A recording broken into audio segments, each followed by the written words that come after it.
خدا کو مل کے منائیں، چلو نماز پڑھیں، اذان سب کو بلائیں، چلو نماز پڑھیں۔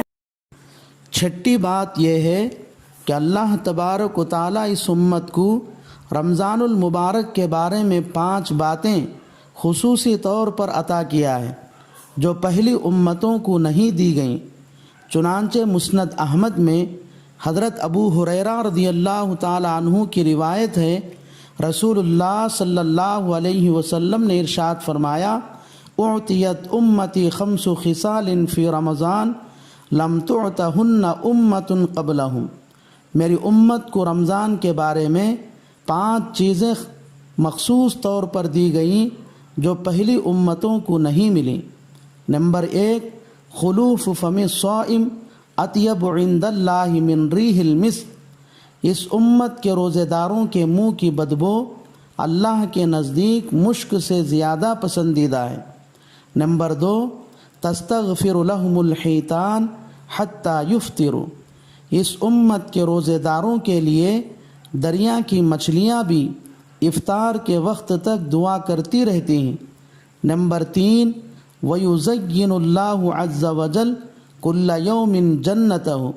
اس امت کے روزے داروں کے لیے روزانہ جنت کو سنوارا جاتا ہے۔ ثم يقول يوشك عبادي الصالحون ان يلقوا عنهم المؤونة ويسيروا إليك۔ پھر حق جل شانہ ارشاد فرماتے ہیں، میرے نیک بندے قریب ہے کہ دنیا کی مشقتیں اپنے اوپر سے پھینک کر تیری طرف آئے۔ نمبر 4، وَتُزْفَدُ فِيهِ مَرَدَةُ الشَّيَاطِينِ فَلَا يَخْلُصُوا فِيهِ إِلَى مَا كَانُوا يَخْلُصُونَ إِلَيْهِ فِي غَيْرِ۔ رمضان میں سرکش شیاطین کو قید کر دیا جاتا ہے، جس کی وجہ سے وہ رمضان میں لوگوں کو ان برائیوں پر ابھار نہیں سکتے جن برائیوں پر وہ لوگوں کو غیر رمضان میں ابھارتے ہیں۔ نمبر 5، وَيُغْفَرُ لَهُمْ فِي آخِرِ لَيْلِ۔ رمضان کی آخری رات میں اس امت کے روزے داروں کی مغفرت کی جاتی ہے۔ اس پر صحابہ نے پوچھا، یا رسول اللہ اہی لیلۃ القدر، اے اللہ کے رسول کیا یہ شب مغفرت شب قدر ہے؟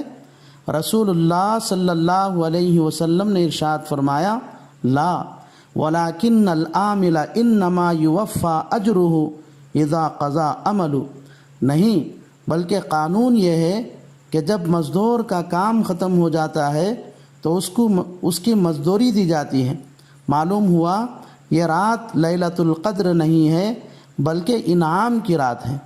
معزز سامعین، اس حدیث سے معلوم ہوتا ہے کہ اس حدیث میں بیان کردہ 5 چیزیں اللہ نے صرف اس امت کو دی ہیں، ہم سے پہلے کسی امت کو نہیں دی گئیں۔